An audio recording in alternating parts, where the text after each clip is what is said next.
নমস্কার বন্ধুরা, আজকে যে মেডিসিনটা নিয়ে আমরা আলোচনা করব তার নাম থাইরোনাম। এই থাইরোনাম অ্যাবোট কোম্পানি তৈরি করে থাকে। এর জেনেরিক নেম হচ্ছে থাইরক্সিন সোডিয়াম ট্যাবলেট। এটি হচ্ছে 50 mg ট্যাবলেট। তা আপনারা এই থাইরোনাম 50টা কী কাজে ব্যবহৃত হয়? এটা হচ্ছে থাইরয়েডের ওষুধ। তো আপনারা কী করে বুঝবেন যে আপনাদের থাইরয়েড হয়েছে? আপনাদের শরীরের ওজন বেড়ে যাবে, রক্ত চলাচল বেশি কিংবা কম করছে, শরীরে অস্বস্তি হচ্ছে, গলা থেকে বুক পর্যন্ত হচ্ছে, তখন আপনারা একটা ব্লাড টেস্ট করাবেন। Blood test T3, T4, TSH এই তিনটে ব্লাড টেস্ট করানোর পর আপনার ব্লাড টেস্টে ধরা পড়বে যে আপনার থাইরয়েড আছে কি নেই। তখন আপনারা একটা মেডিসিন ভালো ডাক্তার দেখাবেন। তখন ডাক্তার দেখানোর পর ডাক্তারবাবু আপনাকে কোন পাওয়ারের ওষুধটা খেতে হবে সেটি ডাক্তারবাবু সাজেস্ট করবে।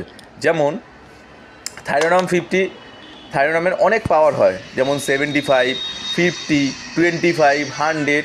তো আপনারা ডাক্তারবাবু আপনাদের টেস্টের অনুযায়ী আপনাকে ডাক্তারবাবু সাজেস্ট করে দেবে। তো এর সেরকম সাইড এফেক্ট নেই। এর খাওয়ার নিয়ম হচ্ছে সকালবেলা খালি পেটে খেতে হবে। খাওয়া দাওয়ার আধা ঘন্টা পর আপনারা যা খুশি চা কফি যা খুশি খেতে পারেন।